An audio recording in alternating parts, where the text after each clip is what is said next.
भगवान महावीर के छोटे छोटे से सूत्र भी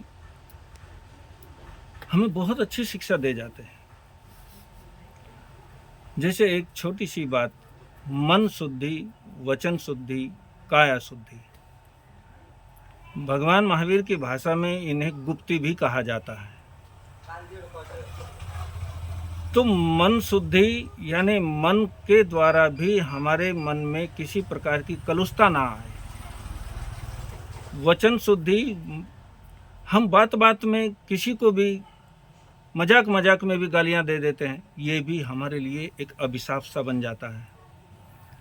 काया शुद्धि यानी काया, इस शरीर के पोषण के लिए हम न जाने क्या क्या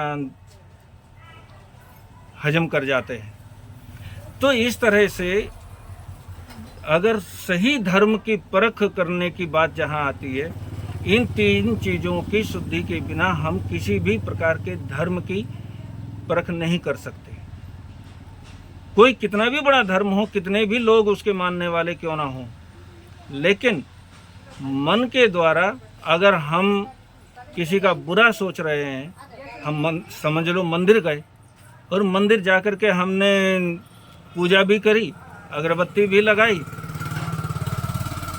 तालियां भी पीटी, घंटी भी बजाए, लेकिन हमारा पड़ोसी एक कोई आ गया हमारे सामने, ठीक है जरा मंदिर से बाहर आने दे, फिर देखता हूं तुझे। इस तरह की जो भावना हमारे मन के अंदर आ जाती है तो हमारा मंदिर जाना भी बेकार हो जाता है। इसलिए मन की शुद्धता, मन की पवित्रता, हमारे विचारों की निर्मलता और काया की शुद्धि, ये तीनों चीज़ें हमें घर में बैठे हुए भी भगवान से मुलाकात करवाने जैसी बात हो जाती है।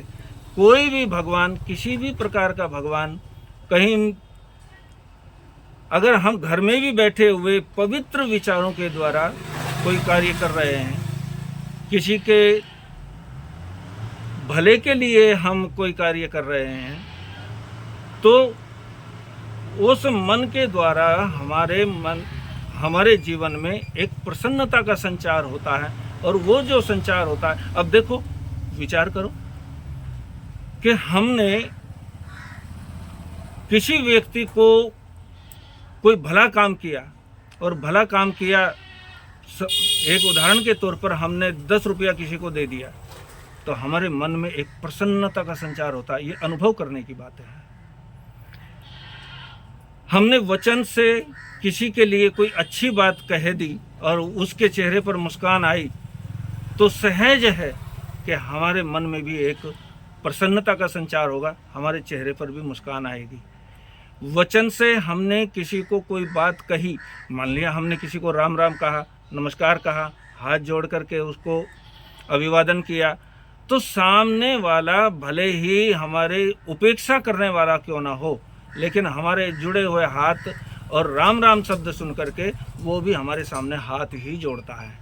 इसलिए ये तीन चीज़ें हमारी शुद्ध हों तो हमें किसी भी प्रकार के और कुछ टोटके ना भी करें, हम मंदिर ना गए तो भी कोई बहुत बड़ी गुनाह की बात नहीं है। हमने कोई बहुत करोड़ों का दान पुण्य ना किया हो तो भी बहुत बड़े गुनाह की बात नहीं है। लेकिन हमने इन तीन चीज़ों को अपवित्र होने से बचा लिया, गंदा होने से बचा लिया, हमने अपने मस्तिष्क में कूड़ा कचरा इकट्ठा करने से बचा लिया, तो समझ लो कि हो गया धर्म।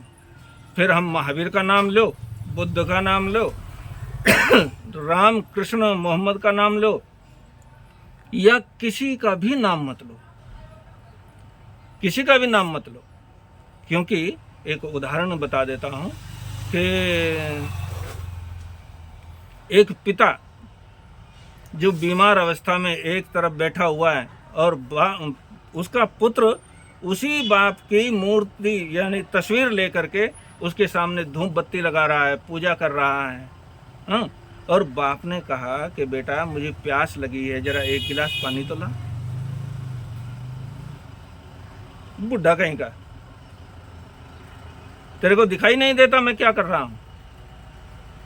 मैं पूजा कर रहा हूँ अभी। डिस्टर्ब मत कर, तो उसकी पूजा क्या सार्थक कहलाएगी?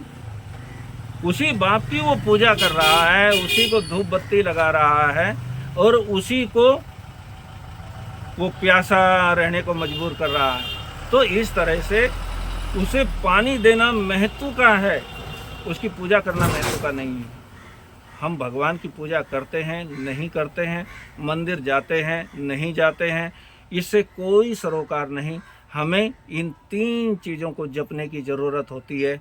इनका गोपन कर लिया, इनको हमने साध लिया, हमने इनको पवित्रता के द्वारा इनको शुद्ध बनाए रखा, तो उसी में हमारे जीवन की सार्थकता होगी। वही सच्चा धर्म है।